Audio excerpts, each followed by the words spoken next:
because an altercation had broken out, and Daniel's mother actually tried to attack me to Oh, okay. touch So her. hold on a minute. Hold on. Yeah, Logan McKenzie is here. yeah. Logan, would you mind coming up in the chat? I was speaking with Daniel yesterday. He was at my house and he was telling me that he did that interview. This was what got said during a live stream in mid to late June. A group of people, allegedly friends, or at least acquaintances of both Malehya and Daniel, went live. Some of it sounded real. Some of it maybe not. But even if half of what they said was true, it could change the way this whole case is seen. How we see Daniel. How we see Malehya. And maybe, how we've underestimated the people standing just outside the spotlight. The live stream. The live stream took place in the tense and emotionally charged aftermath of the disappearance of Lilly and Jack Sullivan, two young children whose whereabouts remain unknown. The broadcast, hosted by a woman named Susan, was not merely a conversation, but an effort to cut through speculation and misinformation that had spiraled online in the weeks following the incident. As rumors spread and social media groups turned toxic, Susan created this space to return the focus to what mattered most: finding the missing children. The primary aim of the livestream was to address conflicting accounts and public confusion surrounding the case. Susan made it clear that every word spoken could be recorded, shared, or manipulated. This wasn't just a talk show. It was a careful attempt to re-establish credibility around the facts, to clarify what had been said before, and to give a platform to voices close to the case who hadn't yet been heard. Central to this was the question repeated like a heartbeat throughout the broadcast: where are the children?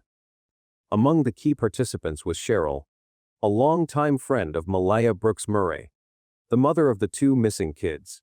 Cheryl had been present at the property on the day of the disappearance and came forward to clarify misinformation, particularly about the timing of Malehya's departure and the whereabouts of a torn blanket thought to be a piece of evidence. Cheryl's presence was significant. Her identity had been questioned online, and she had been dragged through the public groups that mocked and doubted her legitimacy. On the other side was Logan McKenzie, Daniel Martel's cousin. Daniel is Malehya's former partner and stepfather to the children. Logan had joined previous live streams and had been both a target and a defender. Her participation served to verify Cheryl's presence at the scene and to reinforce facts previously shared, such as Daniel's interview with CBC, the polygraph test he had taken, and the timeline surrounding the discarded blanket. Susan, the host, played a neutral yet firm role. She constantly reminded viewers that her live streams were grounded in confirmed details, specifically those from the RCMP and accredited media. Any contributor straying from verifiable facts was warned or cut off. Susan also emphasized the toxic culture brewing on social platforms, referencing how clips from past live streams had been spliced and diced, taken out of context to spark drama. As a solution, she introduced private, subscriber-only live room for sensitive conversations, a controlled space away from public scrutiny. Karen, another admin and co-host, helped moderate the discussion, reinforcing the livestream's purpose, staying factual and respectful.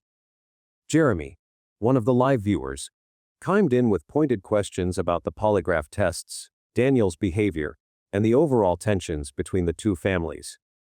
The chat room itself became a battleground of public opinion. Some demanded answers, others questioned the reliability of speakers, and a few accused the panel of wasting time. But Susan and Karen remained focused, pushing for respectful dialogue and protecting contributors from harassment. They reminded everyone that behind the media noise and family disputes were two missing children, and that the goal wasn't blame, it was finding them. When we had got there around 1:30, quarter after 1, the dog was in the RV and it most certainly barked. It was right up in the window by like the steering wheel. You could hear the dog loud as day. Friday, May 2nd stands out as the critical date repeatedly referenced throughout the livestream. Cheryl confirmed that she was physically present at the property from around 1:15 to 1:30 p.m. that afternoon. As she arrived, the dog belonging to Daniel's mother began barking loudly from the RV, an important behavioral clue suggesting the animal reacted to the presence of someone unfamiliar. Cheryl wasn't alone on the property. Logan McKenzie, Daniel's first cousin, was also there throughout much of that day and later verified Cheryl's presence. Daniel himself was reportedly there later that evening, although his interaction with Cheryl was minimal, a simple hello and nothing more. We Malehya. all left. Malehya No. left with her mother. I Yes. left. My sister left. My sister-in-law left. We all left at the same time. I'm not touching on the vehicle. No, that's fine. I just wanted anything to make like sure that I you just- guys knew that Malehya did not come back to the house. She left right from the briefing. You left from the Yes, house. absolutely. I was with her. The timeline surrounding Malehya's departure from the property is a point of contention. Several rumors had suggested she left on Saturday morning, but Cheryl firmly clarified that Malehya did not leave until Saturday evening, after dinner. While not elaborating on the events leading up to the departure, Cheryl stated clearly that Malehya left the property and never returned. She left alongside her mother, her sister-in-law, and Cheryl herself. Yes. Yes. But Malehya left right after the briefing. You guys did it. Malehya left right from the briefing. 5 minutes before us. Yeah. Yeah, right after the briefing, up at the briefing. She never came back to the house. No. You So guys it did. wasn't Saturday morning that she had. No, it was Saturday that afternoon after the It briefing. was, yeah, it was Saturday evening. I think around supper time-ish. Yeah, after the briefing at 4 o'clock. Yeah. Logan, on the other hand, initially believed Malehya had left directly after a scheduled press briefing around 4 p.m. that same day. Cheryl contradicted this, stating that the group left sometime between 5 and 6 p.m. Despite the slight discrepancy, both agree that Malehya did not leave on Saturday morning, as previously speculated. The difference of 1 to 2 hours could prove significant when reconstructing the window in which the children went missing. Another important detail concerns Malehya's vehicle. Her car was left at the scene and was never picked up by anyone from the family. I don't think it matters why she left her vehicle. Maybe she was too distraught to drive. That's absolutely what it was. I didn't want to touch on that because I really didn't feel that it was relevant in any way, shape, or form. Susan, the host of the livestream, raised questions about why no one returned for it. Cheryl explained that in the chaos and emotional upheaval of the moment, no one was in the right state of mind to retrieve the vehicle. Ultimately, the car was towed by search and rescue personnel and returned to Malehya, not by any family members as previously assumed. There had been an expectation that someone, possibly a stepsister, would come back for it, but that never happened. This led to the vehicle being left at the scene and later handled by authorities. There is one particular moment that adds more complexity to the timeline. Cheryl stated at one point that Malehya left about 5 minutes after the press briefing. This introduces a subtle inconsistency, as Cheryl elsewhere places the departure around supper time. Logan's version supports a quicker exit after the 4 p.m. briefing, while Cheryl leans toward a later departure closer to 6 p.m. While this discrepancy may seem minor, in a case where every hour counts, it could shape how investigators interpret the timing of the disappearance. Nonetheless, both sides firmly agree on one thing: Malehya did not leave the property in the morning, dispelling early misinformation that had spread online. Among the scattered clues in the disappearance of Jack and Lily Sullivan, one torn blanket, found in pieces across 2 locations, that emerged early on as one of the most perplexing and potentially significant pieces of physical evidence in the disappearance of Jack and Lily Sullivan. Repeatedly brought up during the livestream, the blanket had clearly been torn in 2, with its pieces discovered in separate locations.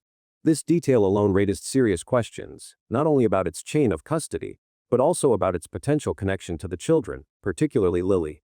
At one point during the discussion, someone even asked whether the blanket had been special to her. One half of the blanket was discovered in a tree near Lansdowne Road. Cheryl, a friend of Malehya, confirmed she saw it there. Did I see it on the railing? No. Did I see it in the tree? Yes. Did I see it in the garbage? No. No, but the cops know it was in the garbage. Yeah. There's No, a whole video I about it. haven't But- asked about yeah, it. exactly. But yeah. No. I seen it in the I tree would- too. That's why I knew.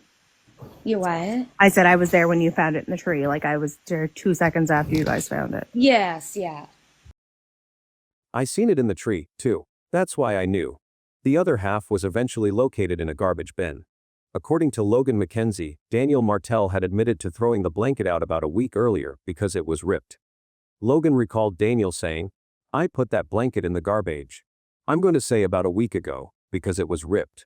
When news spread that a piece of the blanket had been found in the tree, Daniel, along with another individual, believed to be his brother, reportedly went outside, recorded a video of them opening the garbage bin, and contacted the RCMP.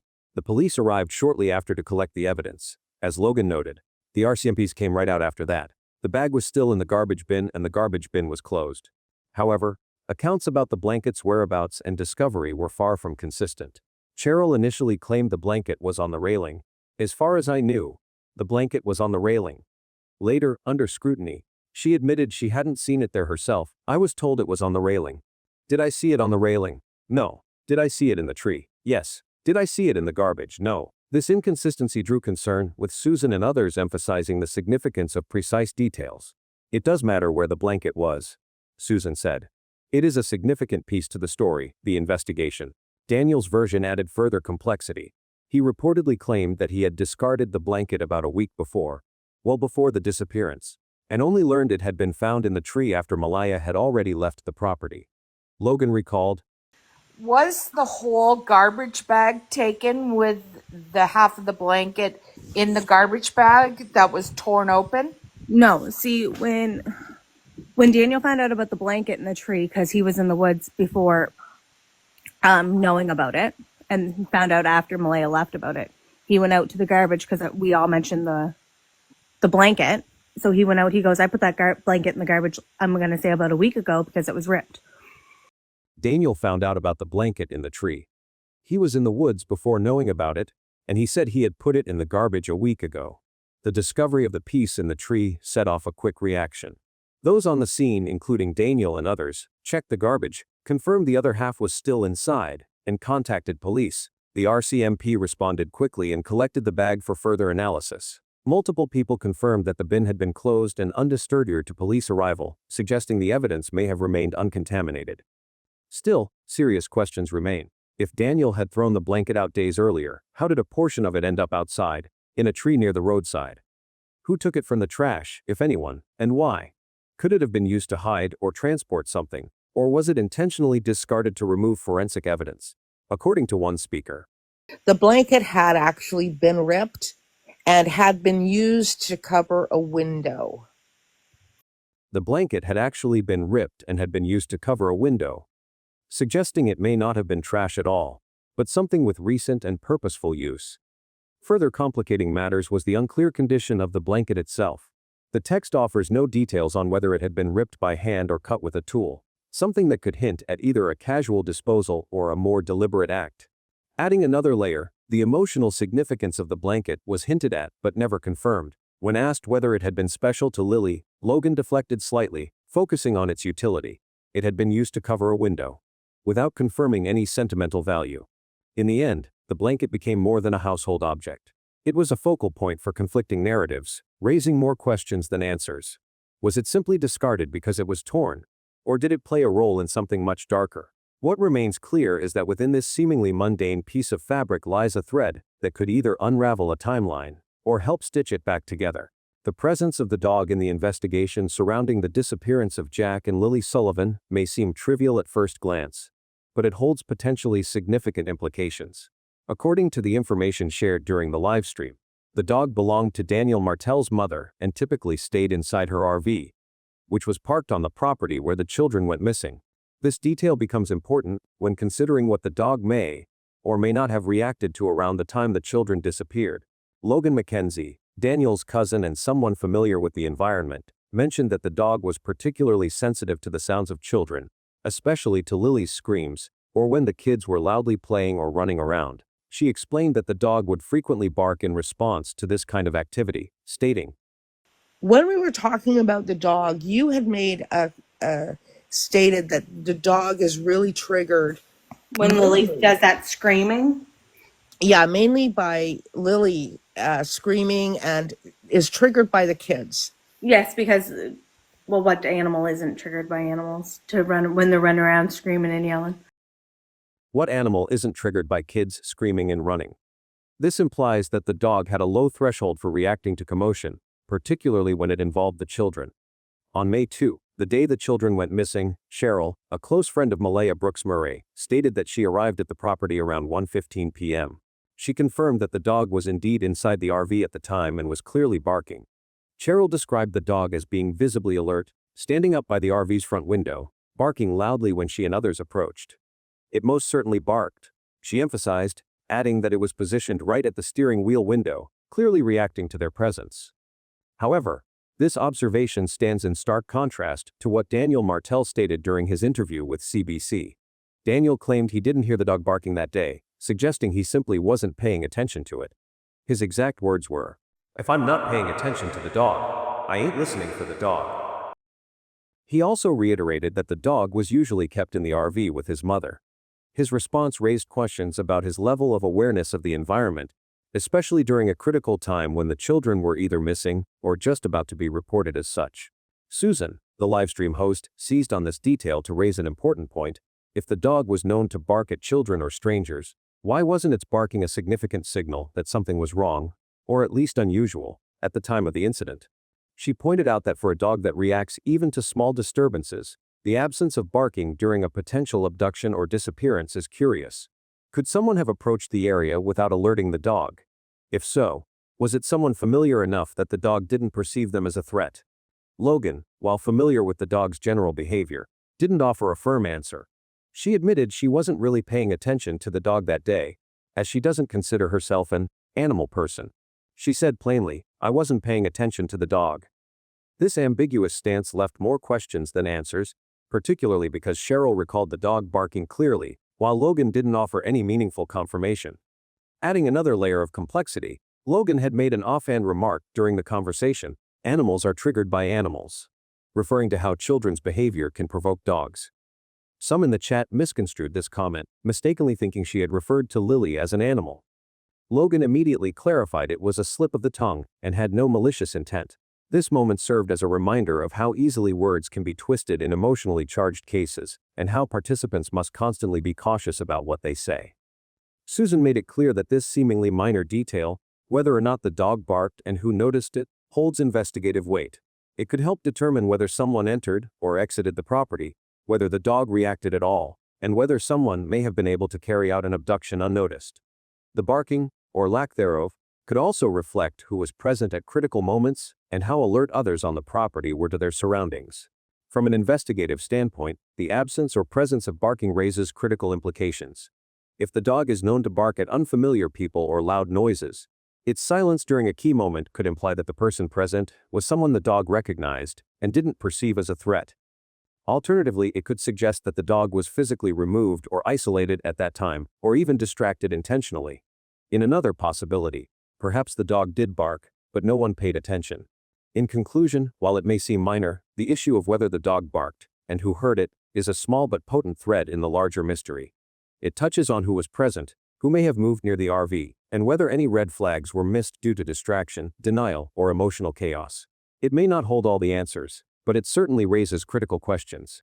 On May 2, the day Jack and Lily Sullivan were last seen, a significant family altercation unfolded at the very location where the search for the children was taking place. This confrontation, which occurred in the late afternoon and evening, introduced emotional chaos and confusion into an already critical situation. According to the livestream accounts, tensions within the extended family were running dangerously high, and that friction directly impacted the handling of the immediate aftermath of the children's disappearance. Logan Mackenzie, Daniel Martel's cousin, clarified an important point that had been distorted by public speculation. Rumors circulated online suggesting that the explosive fight had taken place between Malehya Brooks Murray and Daniel Martel. Logan firmly denied this, stating that the argument was in fact between two other family members, not Malehya and Daniel. Susan, the host of the livestream, repeated this clarification to dispel misinformation and emphasized that the altercation was not between the two central figures of the case. Cheryl, a close friend of Malehya and a direct witness to the altercation, provided further insight. She claimed that Daniel's mother had physically tried to attack her during the confrontation intensifying the already volatile atmosphere. As a result, Cheryl, her sister-in-law, and Malehya decided to leave the property. This decision, made in the midst of emotional turmoil, would become a key turning point in the timeline. Cheryl confirmed that Malehya left the premises after the family briefing. Not in the morning, as some had initially speculated. The tension had reached such a level that it became necessary to also convince Malehya's elderly grandmother to leave the house, indicating that the environment had become emotionally toxic. One of the more critical consequences of this altercation was that Malehya's vehicle was left behind at the scene. According to Cheryl, the group had initially planned to return to retrieve it. But due to the severity of the family conflict, they never did. The vehicle was later towed by someone affiliated with the search and rescue effort. This seemingly minor detail has larger implications. The abandoned car could have contained items relevant to the investigation, or its presence could have influenced how investigators interpreted the scene. The fallout from the altercation continued into the livestream itself. When Cheryl and Logan were brought onto the panel simultaneously, they began to interrupt and talk over each other, particularly when discussing the timeline of Malehya's departure and the location of the torn blanket connected to the case. Susan, the moderator, had to intervene multiple times to maintain order. The palpable tension between the two women served as a reflection of the ongoing fractures within the family, which clearly hadn't healed in the days and weeks following the incident. The emotional wounds were still raw, and the unresolved grievances appeared to hinder effective communication and cooperation. Despite having experienced the confrontation firsthand, Cheryl refused to disclose what had triggered it. When asked directly by a viewer named Jeremy about the cause of the argument, she flatly responded, "That I'm definitely not going to touch on." Her silence on the matter raises questions. Whether she is trying to protect someone, avoid legal repercussions, or shield Malehya from further scrutiny remains unclear. But the refusal to speak only adds to the mystery surrounding the emotional dynamics at play. Adding to the chaos, someone from the group later returned to the property to retrieve Malehya's phone, which had been left behind. At the same time, others were still attempting to persuade Malehya's grandmother to leave the house. These back-and-forth movements suggest that the scene was not secure and may have been vulnerable to contamination, interference, or loss of crucial evidence. In a situation where every minute and every detail matters, this level of disorder could have lasting consequences. Throughout the discussion, Susan made repeated attempts to redirect the focus toward the core issue, the search for Jack and Lily. She pointed out that regardless of the disagreements or personal conflicts, everyone involved shared a common goal: to find the children. Her appeal was both emotional and strategic. There's so much hurt among the family members. It would be lovely to see the extended family working together and supporting one another in that goal. This sentiment, while hopeful, also underscored just how fractured the extended family had become. The hope for unity was clearly not aligned with the current emotional reality. Ultimately, the family conflict on May 2 introduced more than just interpersonal drama.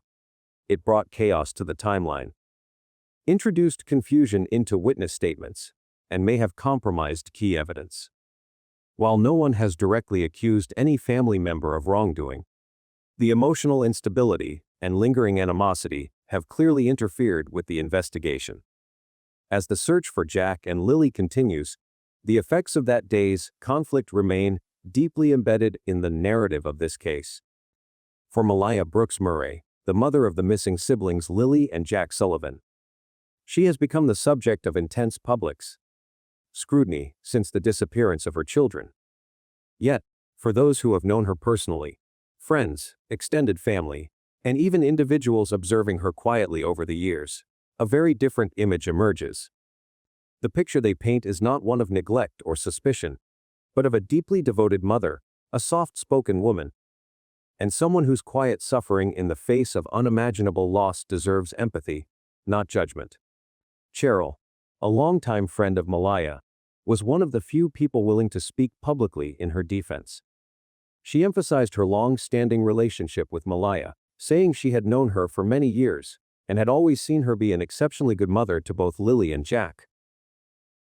We have stayed quiet for so long now that I just felt like it was time that I had said something. And I've known Malaya for years and years, and she was always a good mother to Lily and Jack. They were clean kids, they were polite, they were well looked after.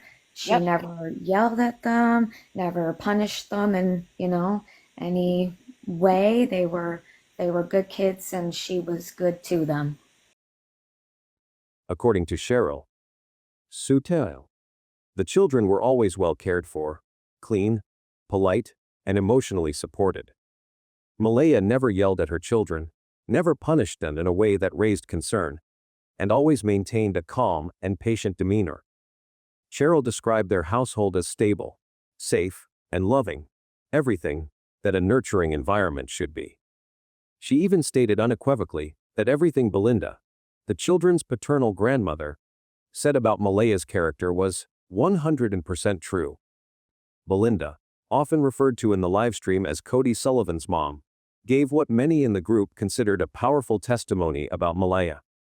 Despite being from the paternal side of the family, Belinda spoke publicly in support of Malehya in an emotional interview.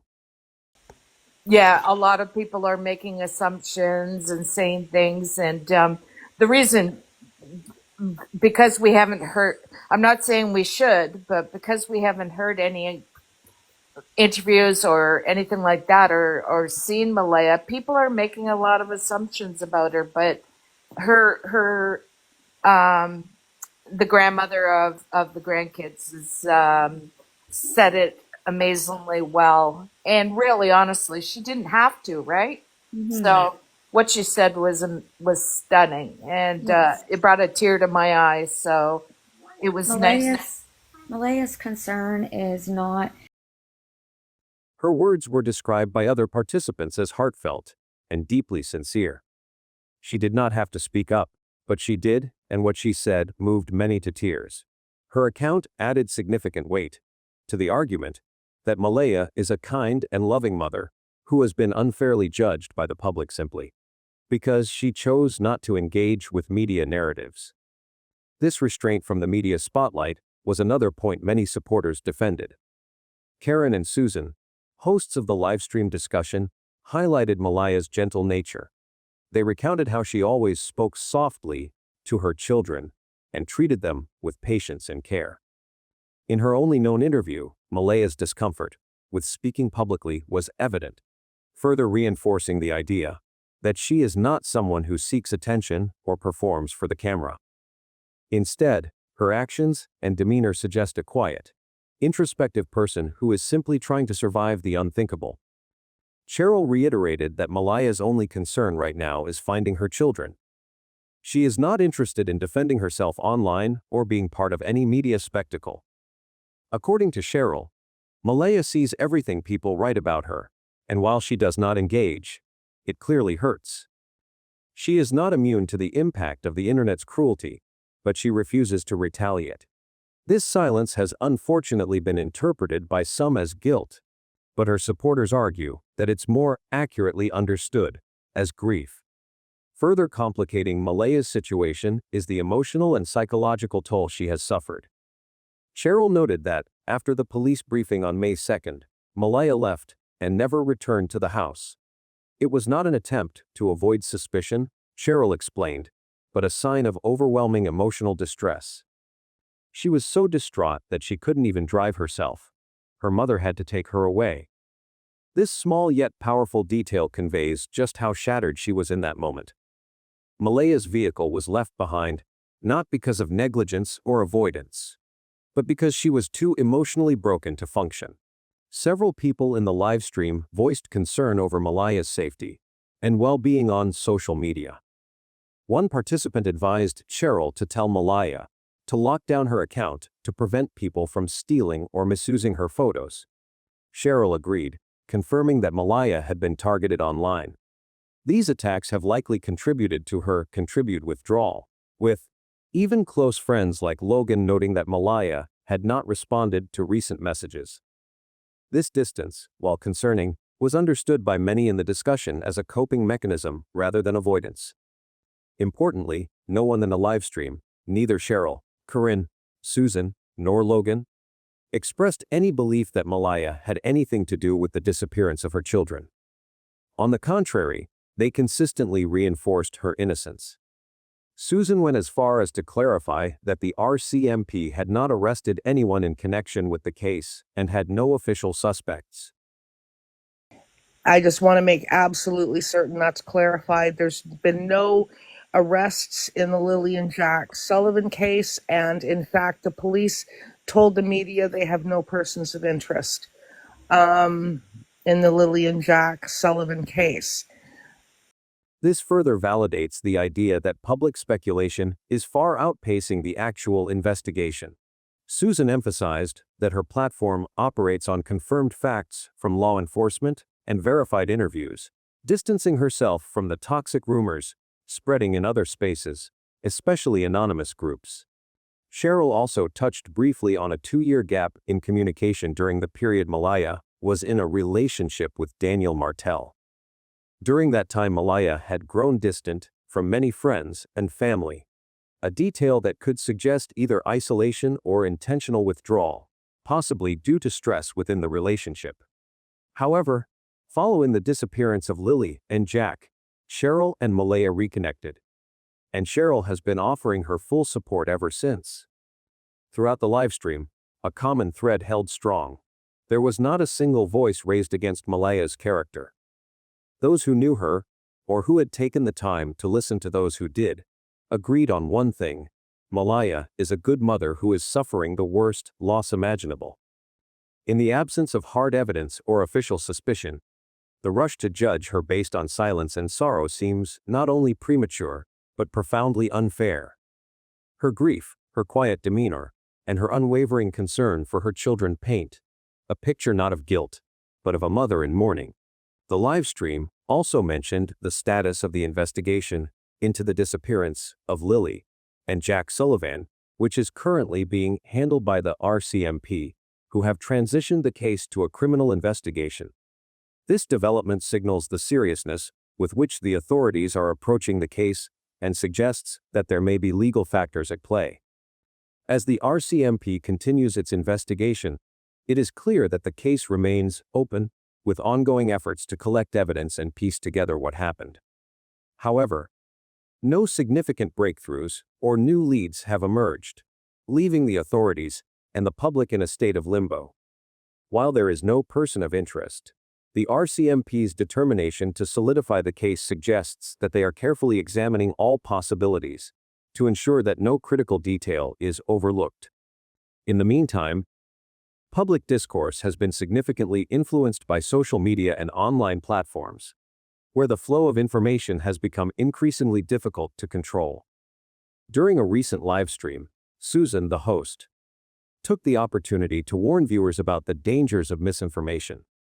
She pointed out that, while information is being shared widely, there are no guarantees that it will be accurate.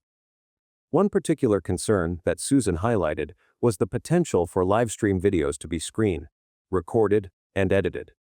She shared an unfortunate example where a previous livestream had been spliced and diced, with significant portions of the conversation removed or altered, which led to a distorted representation of events. Susan expressed frustration with the way these altered videos were used to mislead viewers and further complicate the investigation. In her warnings, Susan stressed that everyone participating in the livestream should be aware that anything they say could be recorded and shared across the internet, whether they intended it or not. This is a crucial reminder that even casual conversations or offhand comments can be captured and broadcasted in ways that might misrepresent the facts, potentially harming those involved and derailing the investigation. Susan's emphasis on this issue is not only about protecting the integrity of the investigation, but also about holding individuals accountable for the information they share online. Moreover, Susan addressed the negative impact that the public groups have had on public perception. She noted that many of these groups have become breeding grounds for rumors and false assumptions, further fueling unnecessary speculation and confusion. She acknowledged that some people feel entitled to voice their opinions, but she urged them to do so in appropriate spaces, rather than on public platforms where such opinions can create further chaos. Susan criticized the trend of individuals offering unfounded opinions without considering the harm they might cause to the investigation and those involved. She made it clear that those seeking to express their thoughts on the matter should do so in spaces that do not directly impact the families and individuals involved in the case. The role of the media in this case has also been a point of concern. While the RCMP has kept the investigation relatively private, Susan emphasized the importance of transparency and accuracy in media reporting. The RCMP has made it clear that they intend to share critical information in a manner that ensures the integrity of the case, without compromising the investigation's effectiveness. This focus on proper dissemination of facts underscores the need for both the public and the media to work in tandem with law enforcement to ensure that the case is handled professionally and ethically. Ultimately, the balance between keeping the investigation under wraps to avoid jeopardizing its progress and ensuring public awareness is delicate.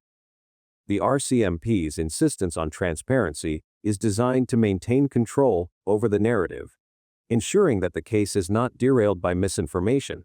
However, as social media continues to play a significant role in shaping public opinion, it becomes clear that much more needs to be done to prevent the spread of misleading information that can harm not just the investigation, but the families affected by the tragedy. Cheryl and Logan. The live stream above quickly gained attention with the appearance of two key figures. Cheryl, Malehya's longtime close friend, who is said to know her life and personality very well, and Logan, Daniel's cousin, who shared many insights about the dynamics of Daniel and Malehya's family. Cheryl has known Malehya for many years, and the two have shared a deep bond of friendship. She describes their relationship as one of mutual trust and support.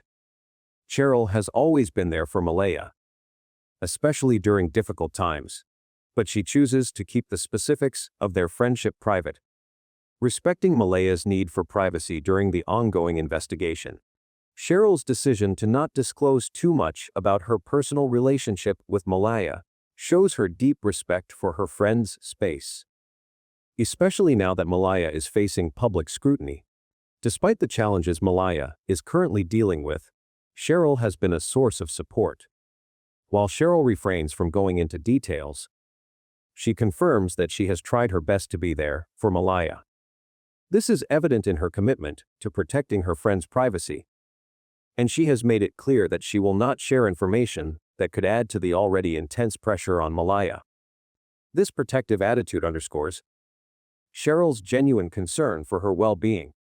Even though she knows how hard things must be for Malehya, Cheryl avoids speaking about the emotional state Malehya is in, preferring to send her positive thoughts and wishes rather than offering specifics about her struggles.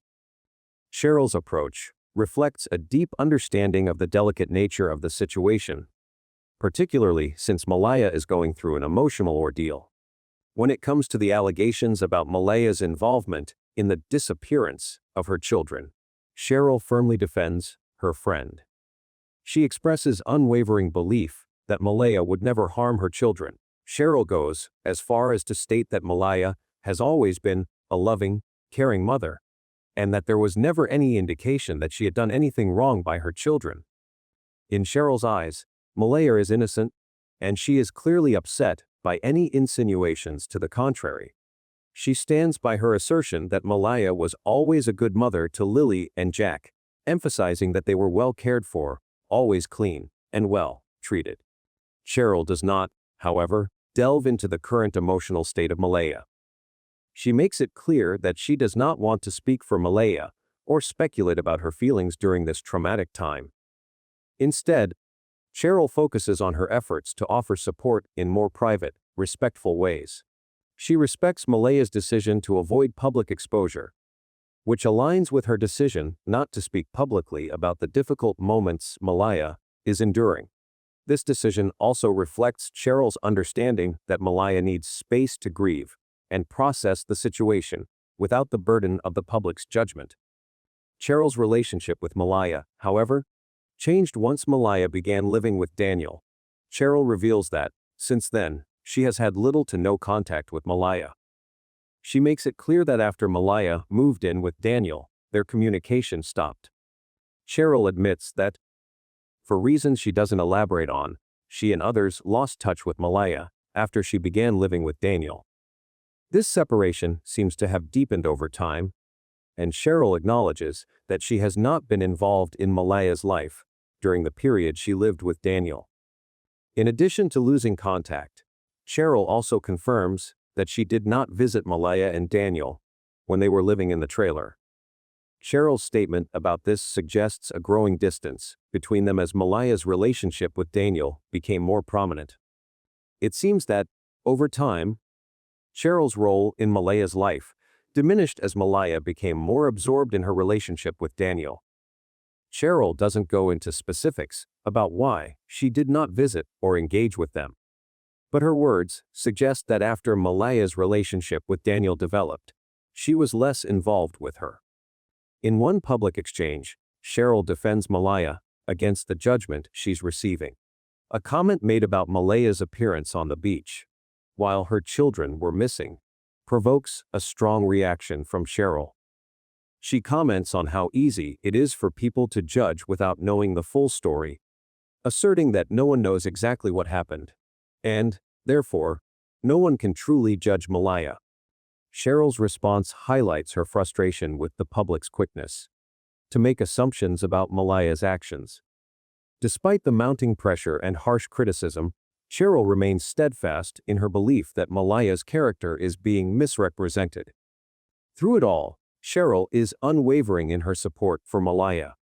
She does not engage in gossip or spread rumors. Instead, she stands by her friend's side, choosing to focus on offering positive support, rather adding to the already intense speculation surrounding the case.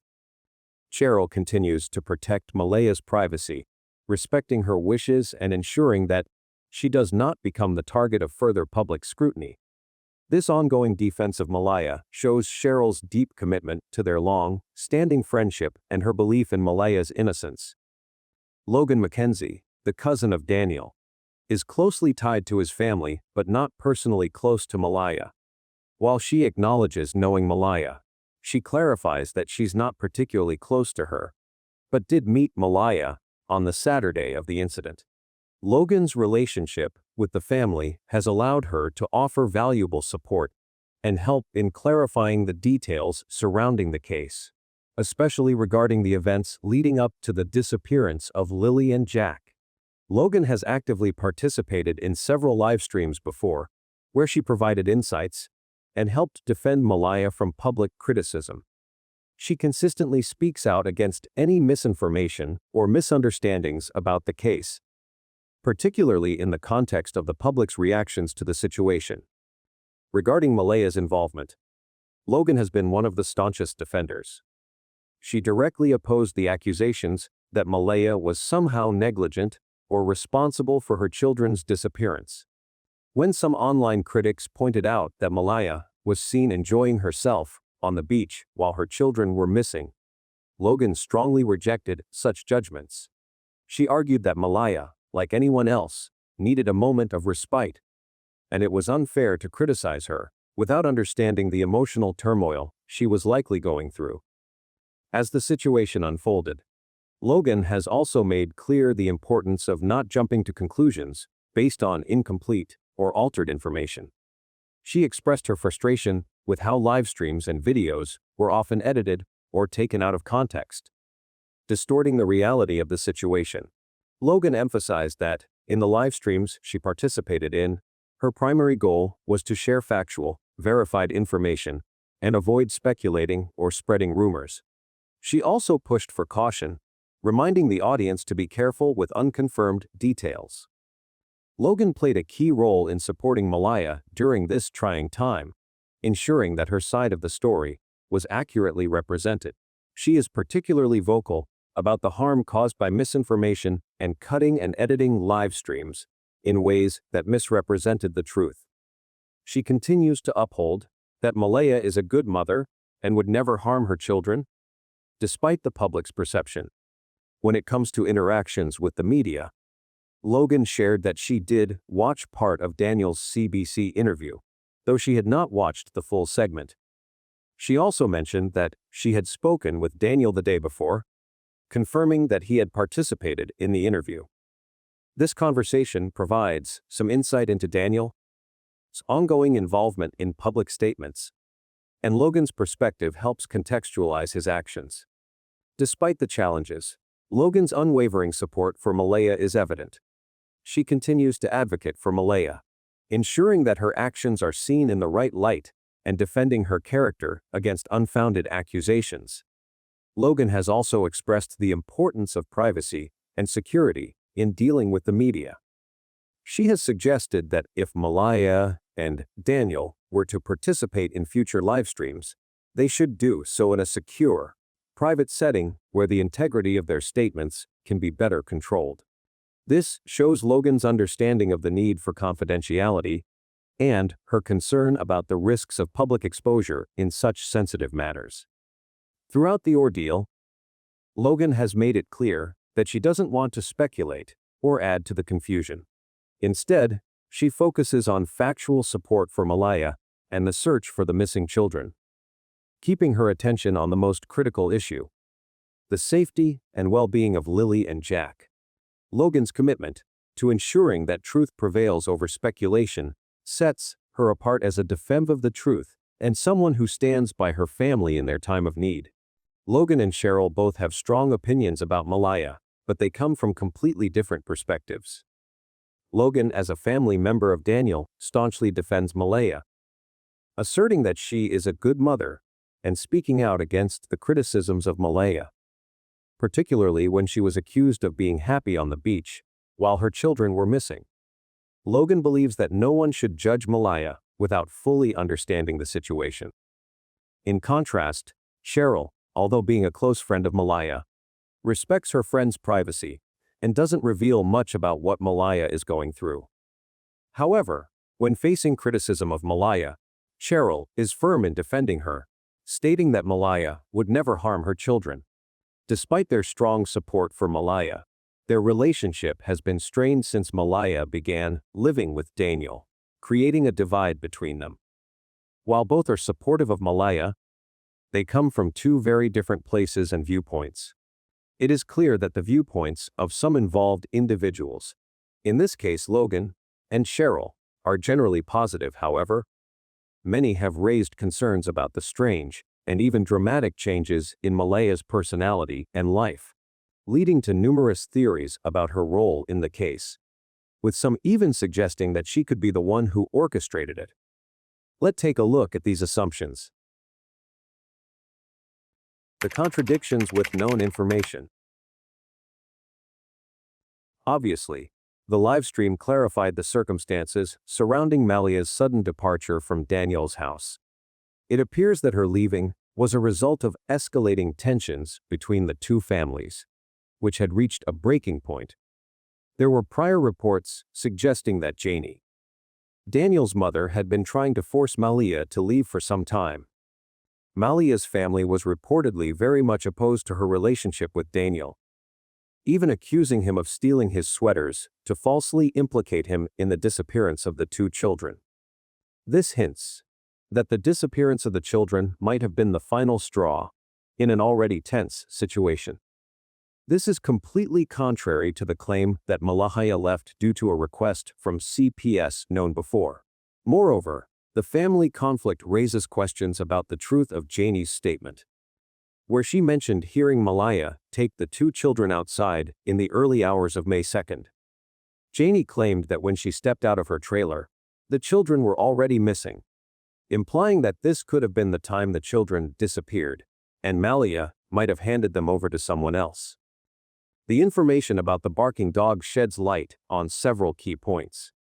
Firstly, the dog can be considered an auditory witness. Cheryl mentioned that the dog barked when she arrived at the scene around 1:30 p.m., which suggests that the dog may have been reacting to the presence of someone in the area. This could indicate an intrusion or the presence of someone who was not expected. The barking could point to an unusual event happening at that time. Additionally, Logan shared that the dog was often triggered by children yelling or loud noises, which indicates that if any strangers or unusual activities were happening in the area around that time, the dog might have responded by barking. However, Logan also noted that she didn't pay much attention to the dog because she wasn't fond of animals, which could have led to missing out on important details regarding the dog's barking. There is also some inconsistency in the testimonies about the dog's barking. Cheryl insisted that she heard the dog barking clearly when she arrived at the scene, while Logan didn't recall the barking as being particularly noticeable. This disparity in accounts suggests there might be conflicting information about whether the dog's barking was indeed a sign of an intrusion or some other unusual event. This inconsistency could be a valuable clue in the investigation, helping to clarify what actually happened during that time. The connection between the barking dog and the events surrounding the disappearance of the children could also be significant. Cheryl mentioned that the dog's barking was loud when she arrived around 1:30 p.m., which implies that the dog was likely confined in a space like Daniel's mother's RV. This raises the possibility that the dog's barking could have been a reaction to someone approaching the area, someone that it didn't recognize. If the barking was a sign of an intrusion or some disturbance, it could correlate with the timing of Lilly and Jack's disappearance, providing further insight into the movements of people or vehicles in the area at that time. Finally, the dog's reaction could also reflect the heightened tension within the family.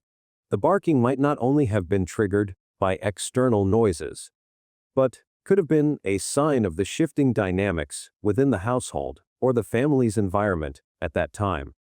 This tension could be a subtle indicator of the strait between Malehya and Daniel's families, which might have contributed to the events leading up to the disappearance of the children. The dog's reaction could, therefore, be a small but significant piece in understanding the emotional atmosphere surrounding the disappearance. For the blanket found in connection with the disappearance of the children, it was discovered in two separate locations. One piece was found in tree near the search area, and another was found in the trash. This suggests that the blanket had been moved or tampered with after the incident, potentially pointing to deliberate attempts to discard or hide it. Such actions could indicate an attempt to cover up evidence or simply carelessness, but either scenario makes the blanket a key piece of evidence in understanding what happened. Daniel has stated that he threw the blanket into the trash about a week prior to the disappearance because it was torn. However, this information is inconsistent with other witness accounts, such as Cheryl's, who reported seeing the blanket in the tree rather than in the trash.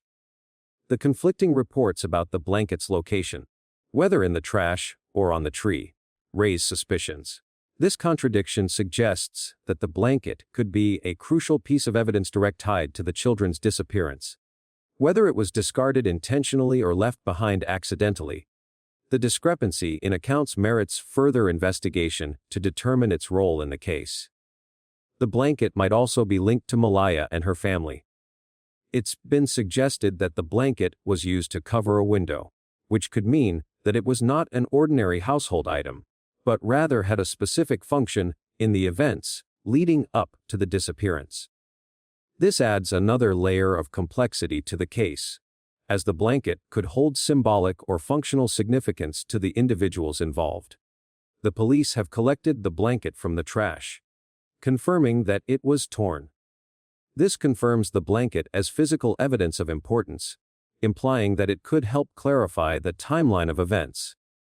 The collection of the blanket by authorities shows that they recognize its potential value in the investigation. However, The inconsistencies surrounding its location complicate the investigation. If witnesses are misremembering or concealing the truth about the blanket, it adds ambiguity to the case. These details suggest that the case is much more complex than initially believed. The blanket, once considered a trivial or unrelated piece of evidence, now plays a crucial role in understanding what occurred. As with other evidence, such as an unfamiliar footprint or items not belonging to the children, it remains to be seen whether these seemingly disconnected clues are truly irrelevant or actually integral to solving the mystery. The theories and opinions surrounding Malehya are nothing more than personal interpretations and speculations. Given that the RCMP and CPS have not provided any significant updates or official statements regarding the case for quite some time, most of the information and evidence circulating remains unverified. Consequently, these are merely potential scenarios that could be true, but they have not been confirmed or substantiated by authorities. It is crucial to recognize that these ideas should not be treated as concrete facts, especially in debates or discussions. Relying too heavily on unconfirmed assumptions only serves to complicate the case further, dragging it in directions that are unnecessary and harmful. Such speculation not only distracts from the search for the missing children, but also creates additional challenges for those directly involved. We must approach the situation with wisdom and patience, waiting for the authorities to present clear findings instead of allowing personal theories to dictate the narrative. The case of Malehya Brooks Murray is a stark reminder of how complex and multifaceted human experiences can be, especially in moments of crisis. Malehya, as a mother, has been portrayed in many lights, by some as a loving, devoted parent, and by others as a suspect in the disappearance of her children. Her character, as seen through public scrutiny, evokes mixed reactions. While she has received praise for being a good mother, she has also been criticized for her reaction to her children's disappearance, with many questioning her response and even suggesting that she may have played a role in orchestrating the incident. It is undeniable that Malehya is a controversial figure in this case. The painful reality of losing a child is something few can truly comprehend. And, while the public has offered sympathy for her apparent distress, there has been an undercurrent of doubt and suspicion that has plagued her. This tragic situation has sparked numerous theories, ranging from complete sympathy for her pain to the assertion that she may have been complicit in the crime. Such contrasting views highlight how easily a person can be reduced to a series of judgments based on limited information. One of the most important lessons to be drawn from this case is the need for empathy and patience in the face of tragedy. While it is natural for people to form opinions, particularly when emotions run high, it is crucial to remember that these are often personal perceptions, shaped by biases and incomplete details. The investigation is ongoing, and the truth is yet to be uncovered. Therefore, any conclusions about Malehya's role in the disappearance of her children should be reserved until the authorities have completed their investigation and provided clarity on the matter. What matters most right now is that the focus remains on the well-being of the missing children, Lilly and Jack. It is vital that the community continues to offer support, keeping the search efforts alive and advocating for their safe return. In times like these, the loudest calls should be for help and prayer, for the hope that these children will be found and brought back safely. Speculation and judgment will not solve this mystery, but collective action, kindness, and perseverance might. As we wait for the authorities to reveal the truth, it is essential to remember that the most important thing we can do is to hold on to hope and continue to support those who are directly involved in the search. The pain and uncertainty that comes with such a heartbreaking situation can only be alleviated by the efforts of the community working together, not by casting blame or making assumptions. Let us all keep the children in our thoughts and prayers, and continue to stand united in the search for answers.